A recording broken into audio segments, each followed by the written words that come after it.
Sọ́kàn mi. Àmà láti lọ torí ayé. Ẹ ti bá ó máa yá yín. Èmi ò lè sọ fún ọmọ.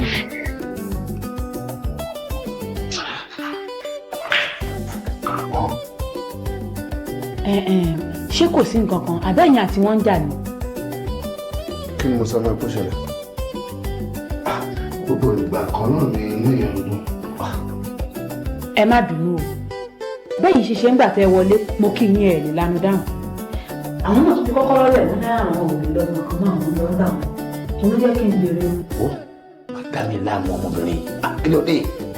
Kí ni mo sọ fún ẹ kó ṣẹlẹ̀ gan?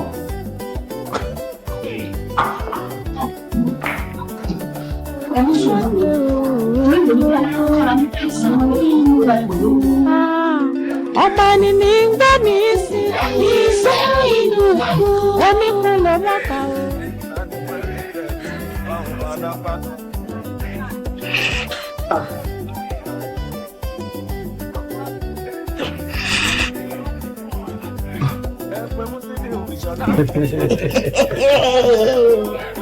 Wọlé adúró.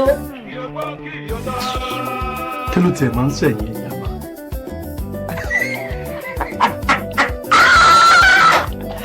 Àwọn ẹtí ń dámọ́ sí. Kí lẹ̀ máa ròyìn àpẹ fún náà? Ìgbàgbé ló sì ṣe ẹ̀yin ọmọ adarí hun yìí. Ẹ̀yin ọmọ wípé adìẹ tí a ti gé orí rẹ̀ dànù. Ó sì tún lè sa àgbàdo jẹ tí ó máa ṣàgbẹ ìkébé. Kí ló ń fi ní pè gan-an? Kò burú mo gbọ́. Kí la wá ní àfẹlẹ́ ìṣe o? Ṣé kí n máa ń kó pamọ́ ni àbí ká fi ṣe bẹ̀?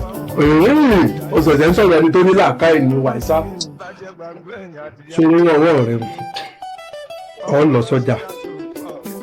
Ọ wà á lọ bá ń wá bọ̀rọ̀kọ̀tọ̀. Ẹni ìjọba. Ẹsẹ̀ bàbá ń kánò. Ẹsẹ̀ màálù. Ó ṣe bọ̀rọ̀kọ̀tọ̀. Sàkí ń gba awẹ́.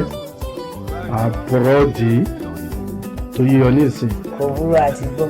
Ọ wà á yí pọ̀ mọ́ ẹ̀fọ́ ewúro tí ó gbà mí lẹ́nu jọ tí ó sẹ́nu mi háíháí pẹ̀lú ọ̀tọ̀rú díẹ̀ sí wẹ́rẹ́wẹ́rẹ́ oníjọ́ pọ̀ sọrí ata àwọn ata sakasaka tí ó mú ẹnu mi tó ṣe yẹ́rìyẹ́rì torí aláta yẹ́rìyẹ́rì mo fẹ́ kó o sí.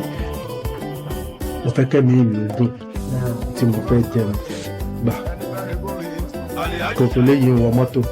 Àti èsì dúpẹ́ ní ìsìn tó wó díẹ̀díẹ̀ ti dọ́wọ́ yín náà ni ò jẹ́ lè gbélé mọ́. Àkókò tún sáré pé obìnrin lẹ̀ ń lé kiri ìgboro. Gbogbo àṣírí ẹ̀ náà yóò sì tó tú sí alọ́wọ́. Ẹjẹ́ pẹ́lẹ́ ńlọ́lẹ̀ nìyí. Ẹlájọ́ èèyàn ni yóò ti bọ́ ti pẹ́. Ó lè ṣe pé sùlọ́lẹ̀ ní tiẹ̀. Wo ibi tí wọ́n bá fi yọ̀ sí iyọ̀ ń so mí sí o. Bóyá mi lè fẹ́ obìnrin mẹ́jọ, mo lè fẹ́ mẹ́wàá, ìwọ lọ́ba ń bọ́ wọn ni. Èmi mo ní owó mi, èmi mo sì ní sùn mi tí mo fi ń kan yọ̀ káàkiri. Ibi tí wọ́n bá fi yọ̀ sí iyọ̀ ń so mí sí o. Ta ni yọ̀? Ta ni ń gbé yọ̀ síbì kan? Àmọ́ ọ̀sọ̀ tọ̀rọ̀ ní ìsinyìí olùlera. A sọ pé òun lè rìn kun rẹ̀. Ńṣe tó wọ́dé ẹni ìrìnkun rẹ̀. Bíṣu èèyàn bá sì ta báyìí, èèyàn máa ń fọwọ́ ọ̀bù jẹ ni. Àbíkẹ́ ẹgbà fọlọ́ ìwọ̀nba tọ́wọ́ kọ́bọ̀ tí ń lo ọjọ́ sí yín lọ́wọ́ ní ìsìn èèyàn máa ń ní àjẹsẹ́kù àjẹpamọ́ ni. Ìtọ́jú owó díẹ̀ rẹ máa ń fi gbogbo owó jó gbẹ̀lẹ̀dẹ̀. Fèmí lẹ̀ jẹ́ n fi jógun nu ìbá àfi jó ẹ̀yọ̀ kọ̀ọ̀kan ìjọba wù mí o lè fowó mi jó. Kí ló ti ẹ̀kọ́ ń bẹ̀? Àsìkò ara mi èèyàn búra o àsìkò tèmi ló dé. Jọjọ tẹ́tí ní fún mi jẹun. Ìlànà ni mo jókòó sí tí gbogbo rẹ̀ ṣẹlẹ̀. Gbàgbẹ́nu ẹ̀ lọ́wọ́ gbẹ̀gbẹ̀rẹ̀ ẹ̀ lọ́wọ́ lánàá rí ọ̀dà àfihàn olóògbé.